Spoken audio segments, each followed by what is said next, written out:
If you are looking for an authentic British pub, you don't have to cross the pond. All you have to do is drive down here to Waterville and come into the Red Lion. It is the most authentic British pub I've been in the United States. If you come on a Friday night, you can also be treated to a very British dish, fish and chips. The Waterville Hotel was built in the early 1800s and is probably one of the oldest buildings on Main Street. Rumor has it that the lower level of this tavern was a popular hangout for the Loomis gang. After 2 years of restoration, this historic building is reopened as the Red Lion. We didn't have too much to do, you know. It was hard to find work up here at the time, so I thought, what do older people do in England when they've got nothing else to do? They get a pub. So that's what I thought to do. I thought the price was right, so I was pretty handy, so I decided to get the building and turn it into a British pub.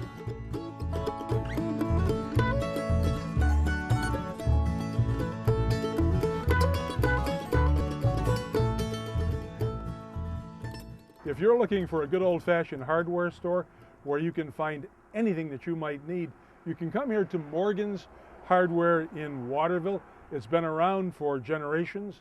Nowadays you come here and they'll give you the usual free yardstick like I have here in my hand, but I found this one inside the store that goes back quite a few years because it's only half a yardstick, 18 inches, and it has the telephone number on here as being 11. What's a village without its trusted hardware store? Frank P. Morgan & Son has been a part of downtown as long as most people can remember. Upstairs is the furniture department, and downstairs they sell everything you can imagine. My grandfather probably started the business way back in the early 30s. We don't even have an exact date, but and then he ran it through probably the early 50s when my father joined up with him, and first it was just Frank P. Morgan, then it became Frank P. Morgan & Son Incorporated, and we've always kept the same name throughout. So even today we're still Frank P. Morgan & Son Inc. People call me Frank, but no, I'm actually way down the line still. We actually have an old water-powered elevator that we've had probably since early 1900s. It's still in operation. Water-powered? It's a water-powered elevator, yeah. One of very few left in the state that is still and working. Yeah. We have people that come on, they come in to hear about it, we give them tours of it. So.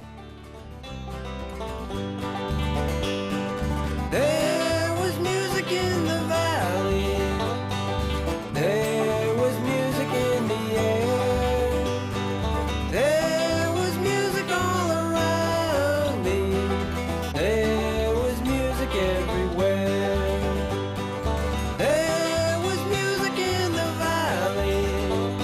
And there was music in the air. There was music all around me. There was music everywhere. And I heard music everywhere.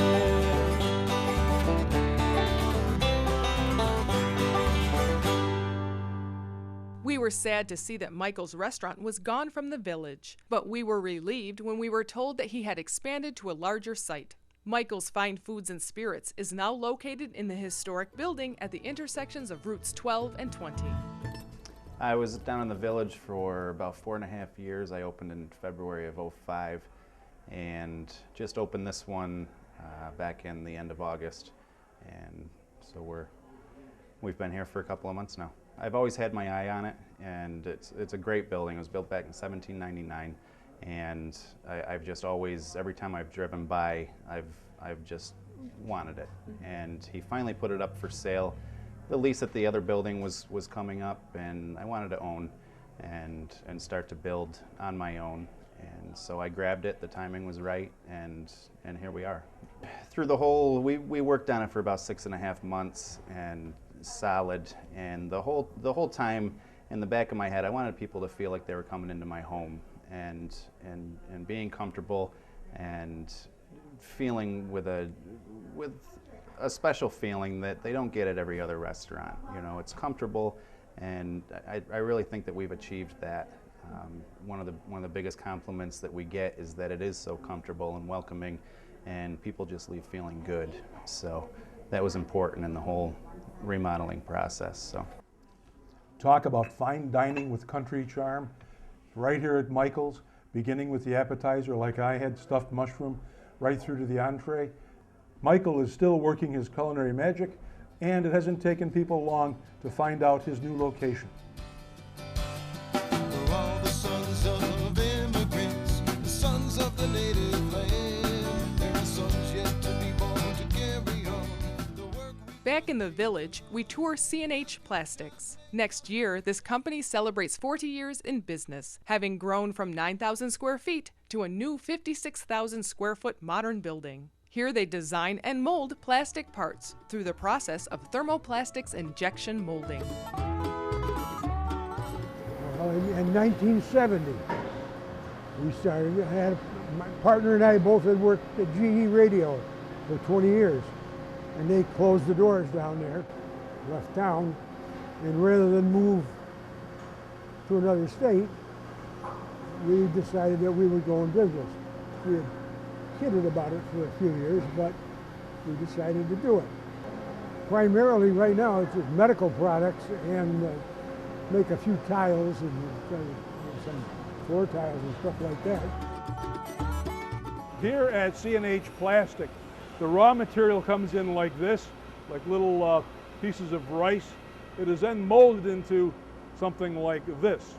For me, this is very significant because it's a nebulizer, and I can tell you for a fact that it saved my life, one like this, more than once. And to think it's made right here in Waterville, New York.